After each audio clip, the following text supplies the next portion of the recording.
नमस्कार, स्वागत है आप सबका हमारे खास कार्यक्रम देश देशांतर में। मैं हूं कवीन सजान। देश देशांतर में आज हम बात करेंगे राष्ट्रीय सुरक्षा और हमारे पड़ोसी देश और उनको लेकर हमारी नीति को। नेशनल डिफेंस कॉलेज की डायमंड जुबली के मौके पर रक्षा मंत्री राजनाथ सिंह ने एक कार्यक्रम को संबोधित किया, जिसका मेन थीम था भारत की राष्ट्रीय सुरक्षा और किस तरीके से हमने अपने पड़ोसी देशों के साथ इस मसले पर कदम आगे बढ़ाए हैं और जिस तरीके से पिछले करीब एक दशक में राष्ट्रीय सुरक्षा के मसले पर हमने देखा है कि पड़ोसी देशों के साथ हमारी नीतियों में बदलाव भी दिखा है और उसका असर भी। और इसीलिए रक्षा मंत्री राजनाथ सिंह ने कहा कि भारत अपनी आंतरिक और बाहरी सुरक्षा को लेकर अडिग है। भारत एक पक्षीयता और आक्रामकता के सामने अपनी संप्रभुता और क्षेत्रीय अखंडता की रक्षा के लिए दृढ़ संकल्पित है। उन्होंने कहा कि भारत आतंकवाद से प्रभावित क्षेत्रों के विकास और पीड़ितों की न्याय के प्रावधान सहित आंतरिक सुरक्षा चुनौतियों के प्रति त्रिआयामी जो 3 महत्वपूर्ण बिंदु हैं उसके दृष्टिकोण के नजरिए से देखता है। और आज अपने कार्यक्रम के जरिए समझेंगे कि भारत में अगर हम राष्ट्रीय सुरक्षा के नजरिए से देखें तो जो बड़ी चिंताएं रही हैं उसको लेकर हमारे पड़ोसी देशों के साथ संबंध और नीतियां क्या हैं, उनका असर क्या हुआ है और मौजूदा दौर में जो ज़रूरत है वो आगे क्या नज़र आती है। हमारे साथ 3 बेहद खास मेहमान हैं। हमारे साथ पिनाक रंजन चक्रवर्ती साहब हैं, पूर्व राजदूत। सर, बहुत बहुत स्वागत आपका। हमारे साथ डॉक्टर राकेश शर्मा साहब हैं, retired lieutenant general, distinguished fellow हैं, टॉस से आपका स्वागत है सर। और शक्ति सिन्हा साहब हमारे साथ हैं, सामरिक एक्सपर्ट। सर, आपका बहुत बहुत स्वागत है। शुरुआत में पिनाक सर आपसे करना चाहूँगा, क्योंकि भारत के जब पड़ोसी देशों की बात करते हैं, बहुत सारे ऐसे देश हैं जिनमें आपका एक लंबा अनुभव रहा है, वहाँ पर आप रहे हैं। किस तरीके से देखते हैं अगर राष्ट्रीय सुरक्षा के साथ हम पड़ोसी देशों के संबंधों को देखें और जो चुनौतियाँ रही हैं तो मौजूदा दौर में वो कितनी आगे बढ़ती नजर आ रही हैं, उनको किस तरीके से हमने टैकल किया है अपनी नीतियों के जरिए? देखिए, जो हमारे नेबर्स हैं वो हमारा फर्स्ट सर्कल है। जो आपको मालूम होगा, चाणक्य नीति में मंडला का जो कॉन्सेप्ट है, तो फर्स्ट सर्कल हमारे नेबर्स है। पर चाणक्य ने तो कहा था कि जो हमारे नेबर्स होंगे या पड़ोसी होंगे उनके साथ रिश्ते उतने अच्छे नहीं होंगे। पर ठीक है, वो उन्होंने अपने जमाने में कहा था, पर इसका मतलब ये नहीं है कि वो उनका जमाना और आज का जमाना एक जैसा है, वो नहीं है। हमारा साउथ एशिया में जो फर्स्ट सर्कल है वो नेबरहुड का सर्कल है। वो सिविलाइजेशनल, हिस्टोरिकल, कितने सारे जो हमारे जो उनके साथ जो संबंध हैं वो बहुत गहरे हैं, इसमें कोई शब्द नहीं। पर ऐसा है कि भारतवर्ष सबसे बड़ा है, सबसे बड़ा मुल्क है, सबसे बड़ा देश है और बाकी छोटे हैं। इसलिए ये छोटे बड़े में थोड़ा डायनामिक्स जो होता है वो थोड़ा बदल जाता है, क्योंकि उनमें थोड़ा सा वो होता है कि इतना बड़ा देश, इसके साथ हम कैसे डील करें। इसलिए ये स्वाभाविक है कि उनमें कुछ, उनके मन में कुछ शंका हो या डाउट्स हो कि भारत क्या करेगा। पर हमको हमारी तरफ से जो है उनको आश्वासन देना चाहिए, उनकी मदद करनी चाहिए जितना हो सके। जो हम कहते हैं एसिमेट्रिकल रिलेशनशिप होना चाहिए। रेसिप्रोसिटी पे हम अपने नेबर्स के साथ काम नहीं कर सकते। चाइना पाकिस्तान की बात मैं यहाँ नहीं कर रहा हूँ, मैं बाकी देशों की बात कर रहा हूँ। इसीलिए मैं समझता हूँ कि जो हमने जो नेबरहुड फर्स्ट नीति जो अपनाई थी वो तो बहुत ही उम्दा नीति थी, पर उस पर जो काम करना है वो आगे बढ़ाना है।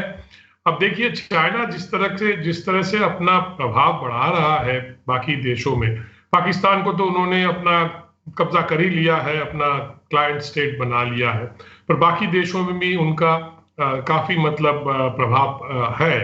इकोनॉमिक प्रभाव ज्यादा है, पर इकोनॉमिक प्रभाव पहले होता है, उसके बाद सैनिक या मिलिट्री प्रभाव बाद में आता है। अब मेरे ख्याल में तो कुछ दिनों में तो हमने नेपाल के साथ, बांग्लादेश के साथ, श्रीलंका के साथ और मालदीव्स के साथ भी जो ताल्लुकात हमने या जो संबंध जो सुधरे हैं वो हमारी एक सफलता है, इसमें कोई शक नहीं है। और मुझे लगता है कि ये जो मोमेंटम है इसको आगे बढ़ाना चाहिए। हमको जो करना है इसके लिए फंडिंग की भी जरूरत है, तो सरकार को ये भी देखना पड़ेगा कि एडिक्वेट फंड्स जो हैं और एडिक्वेट पर्सनल रिसोर्सेज के बिना विदेश नीति नहीं चल सकती।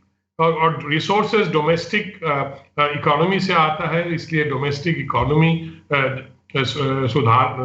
सुधरेगी तो उसमें हमारे फंड्स भी बढ़ेंगे, तो उसमें हम डिप्लॉय कर पाएंगे उस तरह के फंड्स, जैसे लाइंस ऑफ क्रेडिट हैं, या जैसे हमने बांग्लादेश के साथ एक लाइन ऑफ क्रेडिट दिया है कि वो हमारे से हथियार खरीदें, क्योंकि बांग्लादेश के हथियार मेरे ख्याल 70% चाइनीज ओरिजिन के हैं। चाइनीज ने उनको 2 सबमरीन भी दिए हैं और हमने भी एक सबमरीन म्यांमार को दिया है। तो इस तरह की जो डिफेंस कोऑपरेशन और रिलेशनशिप्स हैं, इसको बढ़ाना पड़ेगा।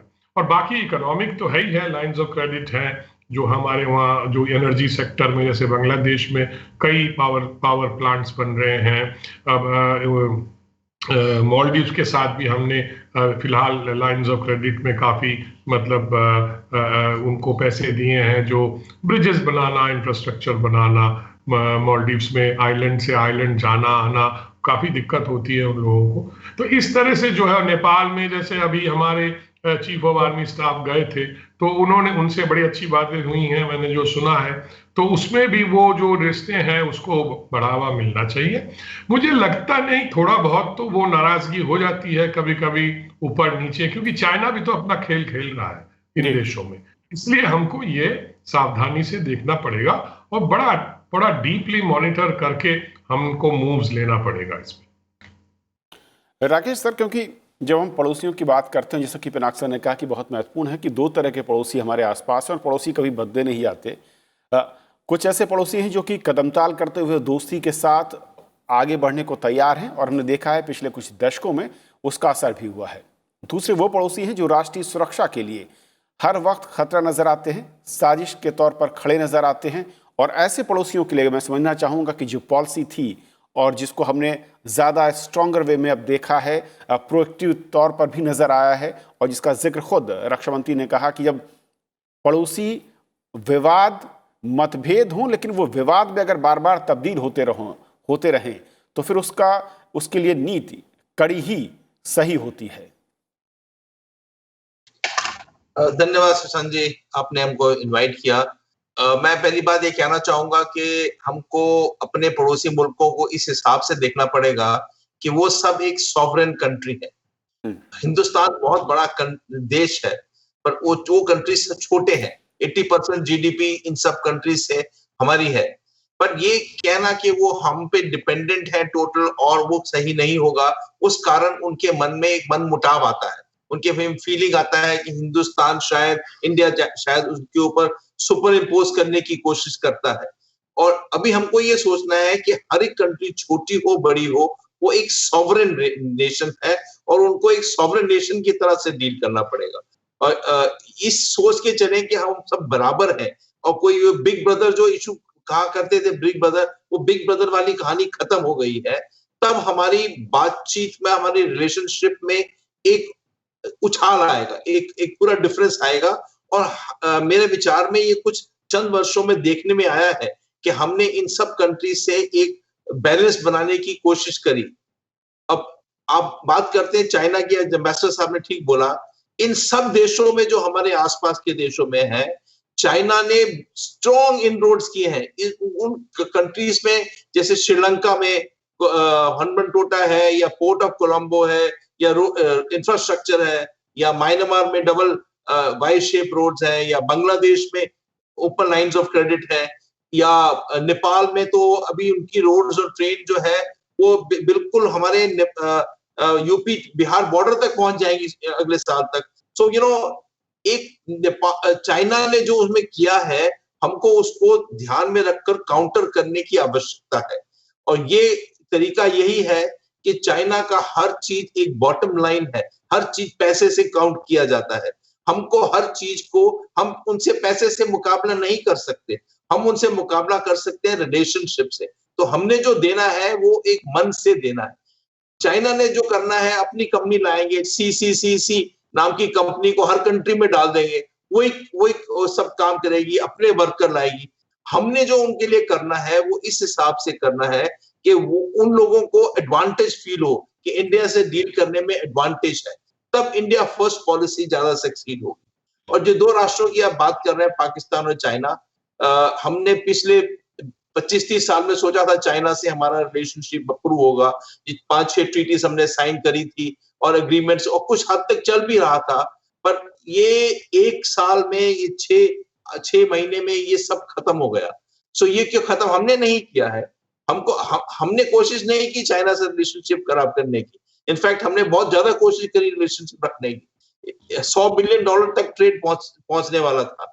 इनका, ये जो चाइना की गलती है, चाइना का ये रिलेशनशिप खराब करने का तरीका है। अब हमको ध्यान रखने की आवश्यकता है कि इसके आगे क्या होगा, बिकॉज टॉक से कुछ नहीं हो रहा है। और पाकिस्तान की तो आइडेंटिटी ही उनकी उनका नेशन आइडेंटिटी जो बांध के रखता है वो एंटी इंडियनिज्म और कश्मीर है। तो पाकिस्तान का एटीट्यूड चेंज होने में तो बहुत समय लगेगा, तो होगा भी नहीं शायद।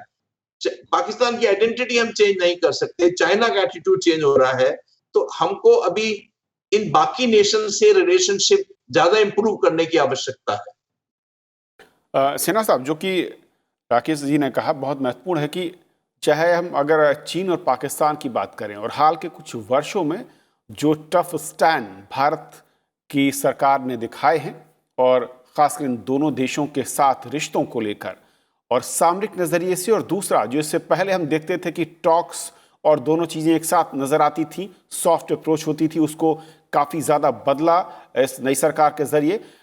किस तरीके से उसका इम्पैक्ट अब दिखता है इन दोनों देशों के उस स्टैंड पर जो कि लगातार भारत विरोधी होते थे और कई बार हमारी आंतरिक सुरक्षा के लिए खतरा भी पैदा करते रहे हैं? एकदम सही आपने कहा। जैसे अभी जनरल राकेश शर्मा ने बहुत अच्छा कहा, पाकिस्तान का व्यक्तित्व क्या है कि मैं भारत के खिलाफ हूं, तो उस नजर से चलने में तो ये कठिनाई रहेगी ही। पर चीन की बात ज्यादा लेते हैं, फिर पाकिस्तान पर मैं आता हूं। चीन की तरफ देखिए, प्राइम मिनिस्टर मोदी का अप्रोच शुरू से प्रधानमंत्री का था कि हाँ, चीन हम चुनौती जरूर देती है, पर चुनौती के साथ साथ मौका भी देती है, और कोशिश करनी चाहिए कि एशिया में दोनों देश साथ उभरे। इस पर कंपटीशन की बात नहीं है, तो कोशिश थी कि हमारे जो डिफरेंसेस उनसे है वो हम घटाते जाए धीरे धीरे, और जहां जहां आर्थिक मामले में हम आगे बढ़ सकते हैं साथ बढ़ते रहे। तो प्रधानमंत्री मोदी ने बहुत कोशिश की। फिर चीन ने गड़बड़ किया था, आपको याद होगा, डोकलाम में 2 महीना चला, 73 दिन चला, सुलझाया गया। उसके बाद भी प्रधानमंत्री ने अपना पर्सनल, मैं कहूंगा कि रेपुटेशन का करके वुहान गए, फिर मामलापुरा में मीटिंग की, पूरी कोशिश की हाँ हमें कुछ डिफरेंसेस जरूर हैं, कोशिश की जाए।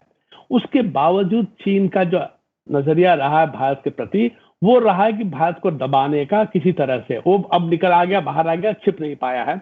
और जिस तरह से हमने अपना रक्षा की है उसके बाद, क्योंकि भारत एक आक्रमण में नहीं विश्वास करता है। भारत चाहता है, और आप राजनाथ सिंह की भाषण से आपने शुरू किया था, भारत नहीं चाहता कि आक्रमण हो, परंतु अगर आक्रमण को रोकना है तो हमें तैयार रहने की बहुत आवश्यकता है। और वो हमने दिखा दिया है कि भारत पर कोई आक्रमण नहीं कर पाएगा, क्योंकि हमारा डेटरेंस अच्छा है।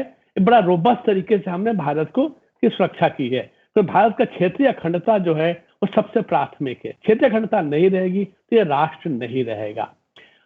आप पाकिस्तान की तरफ भी देखिएगा, जिस तरीके से हमने उनसे रिएक्शन किया, पहले जो अटैक्स उनके बॉर्डर का क्रॉस किया हॉट परसूट में, और बाद में बालाकोट में दिखा के रखा कि आपका जो तरीका था कि आप सोचते थे भारत को 1000 कट से ब्रीड कराएं, वो नहीं चलने वाला है।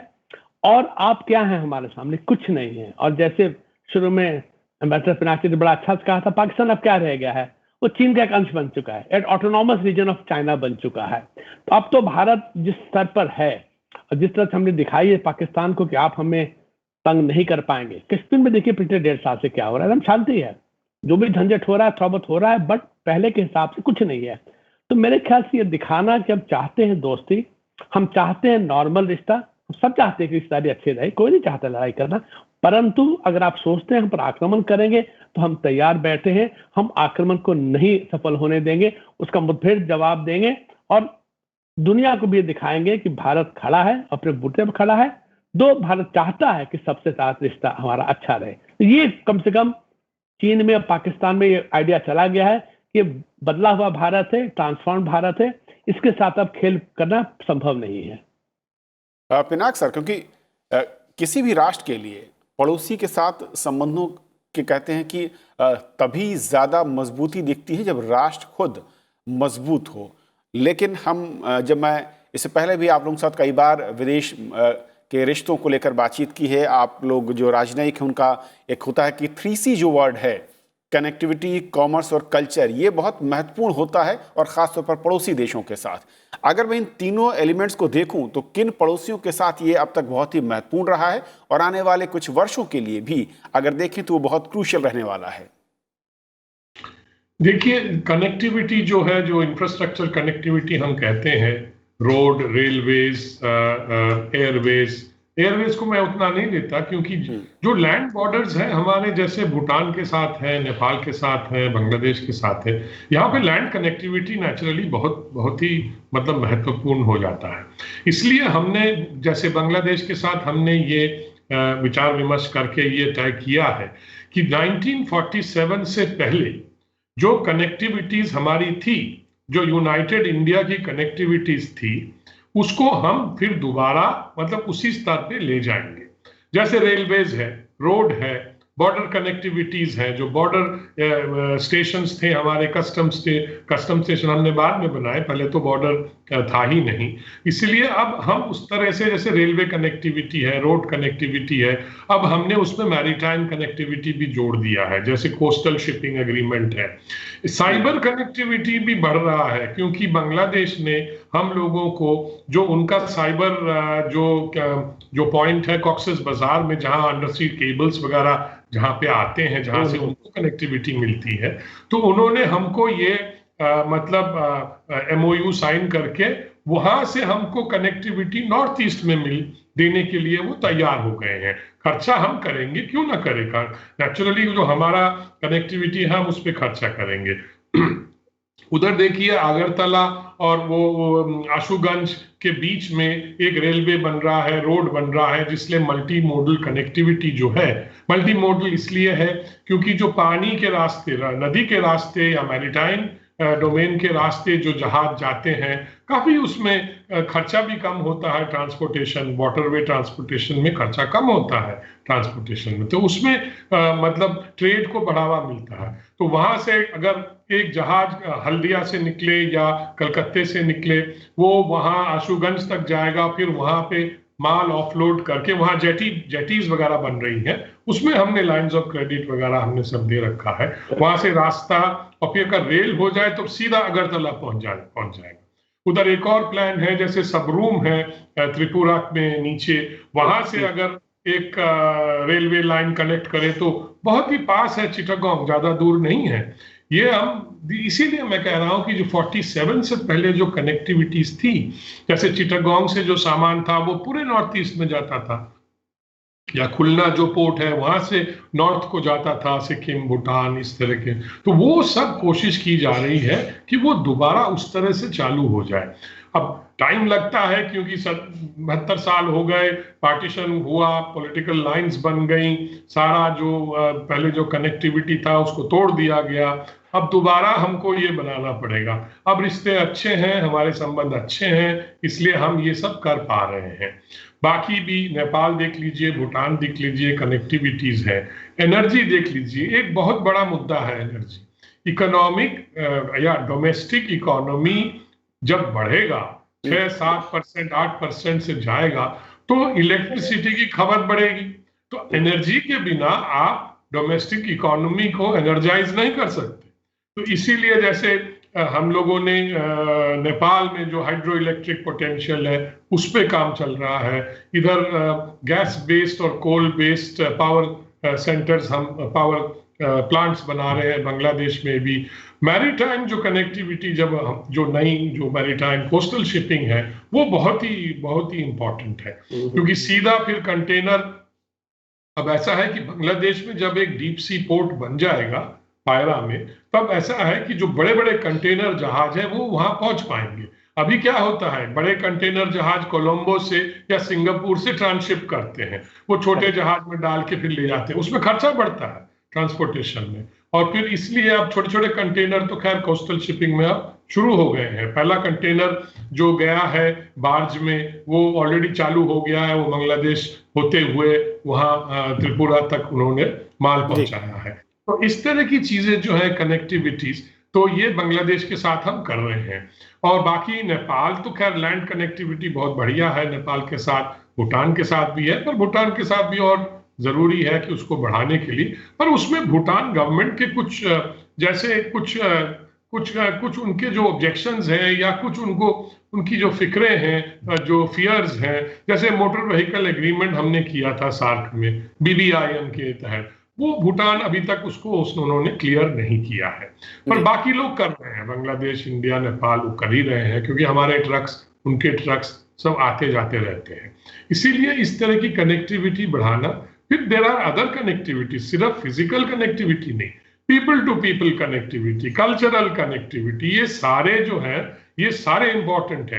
पीपल टू पीपल कनेक्टिविटी में आप देखिए कि बांग्लादेश से हमारे यहाँ जितने टूरिस्ट आते हैं वो सबसे ज्यादा है। हम 1.5 मिलियन 2 मिलियन वीजा देते हैं बांग्लादेशीज को। वहां से जो हमारे यहाँ पढ़ने आते बच्चे वो भी सबसे ज्यादा है। हमारे यहाँ मेडिकल टूरिज्म के लिए तो हम लोगों ने अलग कैटेगरी बना दी है, जो वीजा कैटेगरी पहले नहीं थी, क्योंकि मेडिकल टूरिज्म इतना बढ़ावा उसको मिल रहा था। अब वो है। बाकी बहुत सारी चीजें हैं जिसमें हम लोग, पर ट्रेड इंपॉर्टेंट है, इन्वेस्टमेंट इंपॉर्टेंट, और क्रॉस बॉर्डर ट्रेड इंपॉर्टेंट है।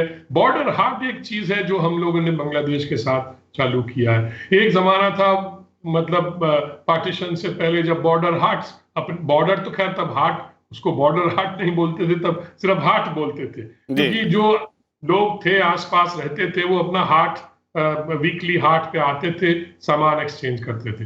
फिर हमने उसको रिवाइव किया है बॉर्डर हाट के नाम से। ओके सर, तो जो राकेश सर जैसे कि कहा पिनाक सर ने कि किस तरीके से टूल्स जो मैं कहूँ कि यूज़ किए गए हैं या और ज़्यादा हो सकते हैं, लेकिन इससे अलग अगर मैं कहूँ, क्योंकि पड़ोसी देशों की अपनी कुछ ज़रूरतें भी हैं, और जब भारत जैसे एक बड़े राष्ट्र के वो पड़ोसी हैं, तो वो उनकी ज़रूरतें या उम्मीदें भारत से क्या नज़र आती हैं, और उसे पूरा करने के लिए क्या क्रूशियल आपके नज़रिए से पॉइंट्स हैं? जैसे एम्बेसडर साहब ने अभी बोला है, हमारी जो कनेक्टिविटी है एक बहुत बड़ा मेजर इश्यू है। अब नेपाल वाले बोलते हैं कि जो हमारे कंटेनर्स आते हैं हल्दिया से या कैलकाटा से, वो उनमें सॉरी विशाखापट्टनम से, उनमें आने में ज्यादा टाइम लगता है और उनको चाइना से लाने में कम टाइम लगता है। तो वो चाइना ने ड्राई पोर्ट दिए हैं उनको 3 तिब्बत में, और जो उन्होंने वेट पोर्ट दिया उनको 3-4। अब हालांकि वो बोलते हैं शंघाई से आता है इतना लंबा, पर फिर भी कम टाइम लगता है, और हल्दिया से आने में या वाइजैक से आने में, क्लियर होके लाने में ज्यादा टाइम लगता है। ये सच है कि गलत है, ये हमको प्रूव करने की आवश्यकता है कि ये बात है कि नहीं है। और दूसरा, अगर है तो हमको इसमें हेल्प करने की जरूरत है। अब अगर भूटान हमसे बोल रहा है कि आप चिटागोंग से अब मल्टी मॉडल प्रोजेक्ट खोल रहे हैं रास्ता चिटागोंग से, तो उसका एक्सेस भूटान को भी दिया जाए, तो इट्स ए गुड आइडिया कि भाई हम ऐसा करें कि भूटान भी उसमें एडवांटेज ले सके। हमारा जो अभी नया मल्टी मॉडल खुलेगा, या कानाडान मल्टी मॉडल प्रोजेक्ट जो सिटवे से निकलकर ईस्ट में आएगा, इन सब प्रोजेक्ट्स में इन लैंडलॉक्ड कंट्रीज को एडवांटेज देने की आवश्यकता है, ताकि वो हम पे डिपेंडेंट हो। नहीं तो अब जब नेपाल में जाए, ज्यादा से ज्यादा फ्लाइट उनकी चाइना की तरफ जाती है। हिंदुस्तान इतना फ्लाइट्स में कनेक्टेड नहीं है जितना चाइना कनेक्टेड है। हमको ये देखना है कि एक बहुत बड़ा ड्रैगन बैठा है जो पैसा लुटा रहा है, और हमको उस पैसे को काउंटर करना है रिलेशनशिप से। सेना सर, जिस तरीके से जो बात हो रही थी, जैसे कि पिनाक सर ने कहा कि जो मंच या फोरम मैं कहूँ भारत ने पड़ोसियों के साथ मिलकर तैयार किए थे, उनकी रोल या भूमिका किस तरीके से देखते हैं रिश्तों को और मजबूत करने के लिए, और अगर राष्ट्रीय सुरक्षा के नजरिए से देखें तो क्या और ऐसे कदम हैं जो कि आपको लगता है कि पड़ोसी देशों के साथ मिलकर उठाने की जरूरत होगी भविष्य में? एक तो जैसे पिनाक बड़ा अच्छा से कहा कि बिम्स्टेक ऐसी संस्था हमने सोची थी, कई साल पुरानी है, ढाका में हेडक्वार्टर्स है, उस पर हमें और काम करना पड़ेगा। कई ऐसे प्रोजेक्ट्स हैं क्रॉस बॉर्डर जो आपको बिम्स्टेक के थ्रू करना चाहिए, क्योंकि सुरक्षा और आर्थिक विकास साथ साथ चलता है। अगर पड़ोसी देश को लगे कि भारत के साथ अच्छे आर्थिक संबंध रहें, जैसे कि अगर बांग्लादेश एक हब बन जाए भारत के पूरे पूर्वोत्तर राज्यों के लिए, तो उनको लगेगा कि उसमें ही सुरक्षा है। मगर साथ साथ आपने अच्छी बात की, असली सुरक्षा की भी आवश्यकता है, फौज की भी आवश्यकता बहुत है। और मेरे ख्याल से भारत और हमारे पड़ोसी देश जिनके साथ हमारा रिश्ता ठीक है, जिनके साथ हमारी चुनौती नहीं है, उनके साथ ज्यादा हमें कोऑपरेशन बढ़ाना है, साझेदारी हमारे बढ़ानी है। क्योंकि अगर हम नहीं करते हैं तो जैसे पिनाक ने फिर वही बात अच्छी कही थी कि बांग्लादेश में मैक्सिमम जो आर्म्स खरीदते हैं, हथियार खरीदते हैं, वो चीन से खरीदते हैं। वो ठीक नहीं है। भारत और इन देश मिलकर बिना अलायंस बनाए हुए, क्योंकि अलायंस का जमाना चला गया, नेटो का जमाना चला गया, बट साथ एक्सरसाइज करना, साथ ट्रेनिंग करना, हमारे नेवी साथ काम करे, क्योंकि चुनौती तो कॉमन है। देखिए छोटे देश हैं, उनको चाइना के साथ समझौता जरूर करना पड़ता है। उनके दिमाग में भी है कि अल्टीमेटली हमारी ऐसा न हो सॉवरेनिटी पर चीन का दबाव पड़े, तो म्यांमार को लग रहा है। इसे म्यांमार फौज और भारत की फौज का बहुत अच्छा पार्टनरशिप बहुत सालों से रहा है, क्योंकि अल्टीमेटली दोनों के हित एक ही है। तो अगर हम साथ उनके बैठ के हितों की बात करें, ना केवल कि भारत या चीन, अगर हम उनको ऑप्शन दे भारत या चीन, तो दुविधा में फंस जाएंगे। तो हमें वो उन्हें दुविधा से निकालना है, उनको बताना है कि किस तरह साथ हम काम करेंगे तो उनके भी हित में और हमें भी हित मिल जाएगा, तो कोई नुकसान नहीं है। तो मेरे ख्याल से ऐसे छोटे छोटे प्लेटफॉर्म्स की, और सबसे बड़ा इसके जो था ओवरआर्चिंग प्लेटफॉर्म तो बिम्स्टेक ही होना चाहिए, क्योंकि थाईलैंड है, म्यांमार है, नेपाल है, बांग्लादेश है, भूटान है, तो हम सब जुड़े हुए हैं। हम सब की एक ही इस पूरे भूगोल में हम सबको साथ काम करके लेके चलना ही है। आर्थिक मामला हो, कमर्शियल मामला हो या सुरक्षा की मामला हो, तो लॉन्ग टर्म में साथ काम करने की बहुत ही हमें आवश्यकता है। ओके सर, बहुत शुक्रिया आप तीनों मेहमानों का मेरे साथ इस अहम चर्चा में जुड़ने के लिए, और इस बहुत ही महत्वपूर्ण मसले राष्ट्रीय सुरक्षा और जो हमारे पड़ोसी देश हैं और उनको लेकर जो नीतियां हैं वो क्या हैं, किस तरीके से काम कर रही हैं, भविष्य में क्या बदलाव की ज़रूरत होगी और क्या नए कदम ऐसे होंगे जो शायद इसको और मजबूती दें, ये समझाने के लिए आज फिलहाल इतना ही। नमस्कार।